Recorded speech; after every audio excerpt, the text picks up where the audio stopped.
It's 5,000 years ago, high in a cold mountain valley. A man is sitting very still. Another person is crouched beside him, working with total concentration. They have a small blade of sharpened bone, a bowl of dark soot, and a lot of patience.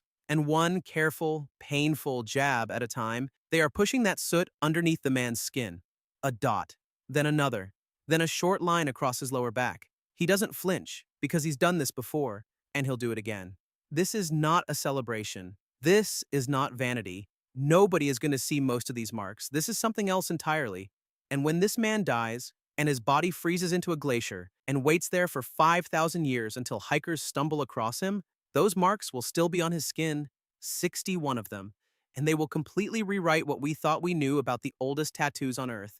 This is the story of when humans started getting tattoos, and I promise you, it is stranger and older and far more interesting than you think. Because when you hear the word tattoo, you probably picture self-expression, art, a design someone chose because they liked how it looked, a statement about who they are, and that's what tattoos mostly are today. But for most of human history, that is not what they were at all. The oldest tattoos we have ever found were not decoration. They were not there to be seen. They were medicine, protection, identity, and sometimes punishment. The needle is ancient, but the reasons we've reached for it have changed in ways that will genuinely surprise you. Let's start with a problem, because it explains why this story is so hard to tell. Tattoos are made in skin, and skin, unlike bone or stone, does not survive. When a person dies and their body decays, the skin is one of the first things to go, and every mark on it vanishes with it. This is why tattooing could be tens of thousands of years old, and we might never find the direct proof because the evidence literally rots away. We can find a stone tool from 3 million years ago, no problem. But a tattoo from even a few thousand years ago only survives under very specific, almost miraculous conditions. The body has to be preserved, frozen in ice, dried in a desert, mummified with care. Only then does the skin and the ink inside it last long enough for us to find, which means that every ancient tattoo we've ever discovered is a lucky accident of preservation. And it also means the practice is almost certainly far, far older than the oldest example we have. Keep that in mind because it matters. So let's talk about the most famous tattooed human in the ancient world. In 1991, two hikers in the Alps, near the border of modern Austria and Italy, found a body sticking out of the melting ice. At first, they thought it was a recently lost climber. It was not. It was a man who had died around 5,300 years ago, and the glacier had preserved him almost perfectly. His skin, his organs, his last meal, his clothing, his tools. He is the oldest natural human mummy in Europe, and we call him Ötzi, the Iceman. And when researchers examined his frozen skin, they found something extraordinary.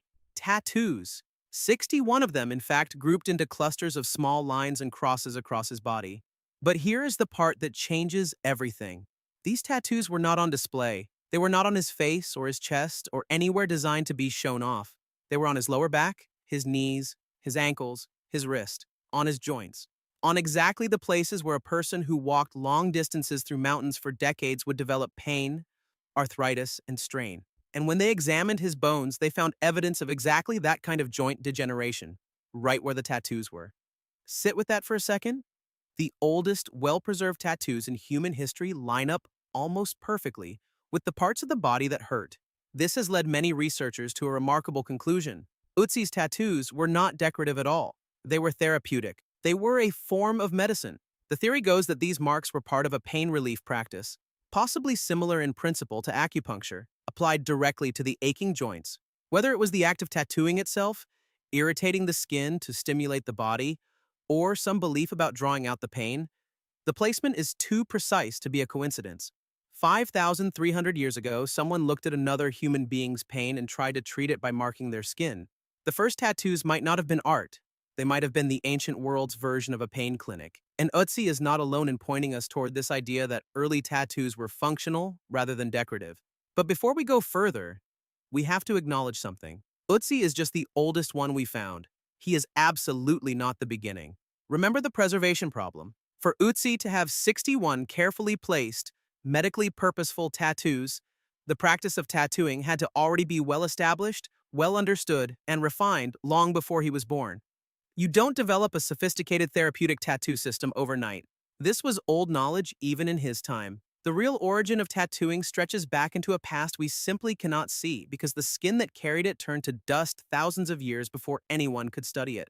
Now let's move beyond medicine because tattoos were never just one thing. Across the ancient world, in cultures that had no contact with each other, tattoos exploded into 100 different meanings. Let's go to ancient Egypt. We have found tattoos on Egyptian mummies dating back thousands of years, and here the story shifts. Several tattooed mummies are women, and their tattoos, patterns of dots and dashes across the abdomen, thighs, and chest, have led researchers to suggest a connection to fertility, pregnancy, and protection during childbirth.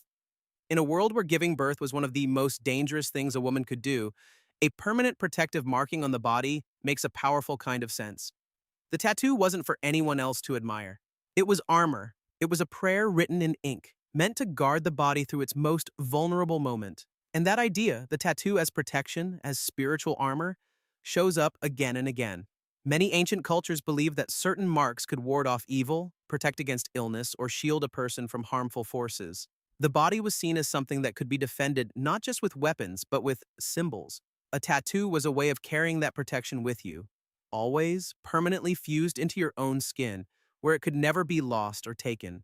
Some cultures believed these marks mattered even after death, that they would identify you to the gods, or protect your soul on its journey into the afterlife, or mark you as belonging to a particular tribe or ancestor when you arrived on the other side. The tattoo was a passport for eternity. Let's go somewhere cold now, because the frozen ground has given us some of the most stunning evidence of all.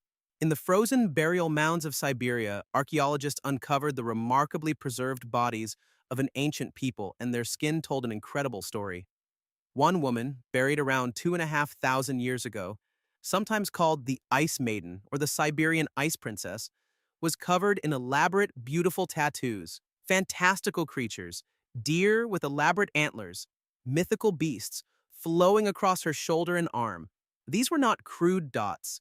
These were sophisticated, artistic, meaningful designs, and their complexity tells us something important. By this point, tattooing was not just medicine or simple protection. It had become a rich visual language, capable of expressing status, belief, beauty, and belonging all at once. The people buried with the most elaborate tattoos were often people of high standing. The marks said something about who you were, where you ranked, and what you believed, all without a single spoken word. So, how did they actually do this? Because we should not gloss over the sheer physical reality of ancient tattooing. There were no machines, no sterile needles, no numbing cream. The tools were simple and brutal. Sharpened bone, thorn, or bundled points. Soot, ash, or charcoal for the ink, sometimes mixed with plant materials. And the method was almost always some version of hand poking, puncturing the skin again and again, and rubbing the pigment into each wound so it would heal with the color locked beneath the surface. This was slow. This was painful. A single design could take hours or days of repeated jabbing into raw, bleeding skin, and it was genuinely dangerous. Every puncture was a potential entry point for infection, and in a world without antibiotics, an infected tattoo could turn deadly. Which raises the obvious question. If it hurt this much and carried this much risk, why did people all over the world independently keep doing it for thousands of years? The answer is that whatever tattoos gave people, meaning protection, healing, status, identity, it was worth the pain and the risk. That tells you something profound about how much these marks mattered. People do not endure agony and risk death for things that don't matter to them deeply. But I promised you a darker turn, and here it is.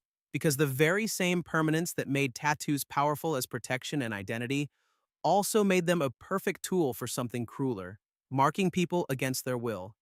In several ancient societies, tattoos were used not as an honor, but as a punishment.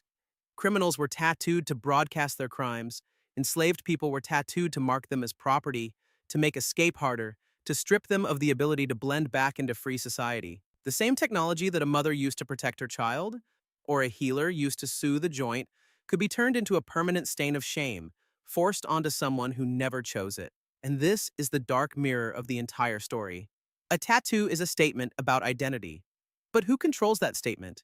When you choose it, a tattoo is one of the most personal, most empowering things a human can do, claiming your own body as a canvas for your own meaning. When someone else forces it on you, it becomes the opposite, a violation, a branding, a way of using your own skin against you. The needle didn't change, the power behind it did. And that tension between the tattoo you choose and the tattoo you're given runs through human history right up to the present day. So let's come back to the big question. Why? Why have humans in nearly every corner of the world independently reached for this painful, permanent, dangerous practice over and over for thousands of years? Because think about how strange it is on the surface.